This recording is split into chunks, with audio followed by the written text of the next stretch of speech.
Is-sena l-oħra l-Jobs Plus ħarġet ftit anqas minn 6,000 persuna buħut minnhom ħadu taħriġ aktar minn darba, hekk kif ingħataw 461 kors, bi kważi 80% ta' dawk li jagħmlu dawn il-korsijiet temmew suċċess. Dan ħareġ waqt żjara li għamel il-Ministru responsabbli mix-xogħol Byron Camilleri fiċ-ċentru tat-taħriġ tal-Jobs Plus. Il-Ministru Camilleri spjega kif l-iżvilupp tal-ħiliet huwa element kruċjali fil-Viżjoni Malta 2050. Il-programmi ta' taħriġ tal-Jobs Plus jallaċċjaw mal-viżjoni hekk kif iwasslu għal ħiliet ġodda, opportunitajiet ġodda ta' impjieg u jappoġġjaw it-tisħiħ tal-ħaddiema fis-suq tax-xogħol. Il-Ministru Camilleri rrefera wkoll għal Malta Labour Migration Policy hekk kif din tinkludi approċċ bbażat fuq il-ħiliet. Il-Kap Eżekuttiv tal-Jobs Plus Silja Falzon qalet l-investiment fil-ħiliet huwa investiment dirett fil-futur tal-pajjiż.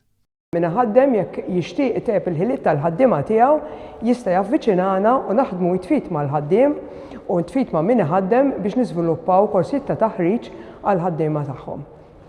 Nagħmlu wkoll dak li ngħidulu trade testing, għandna ħafna nies b'ħafna potenzjal, ħafna ħiliet, imma ma jkollhomx iċ-ċertifikati li juru li għandhom dik il-ħila, jistgħu jiġu hawnhekk u aħna nagħmluhom it-testijiet u noħorġulhom iċ-ċertifikati skont il-ħiliet li ikollhom.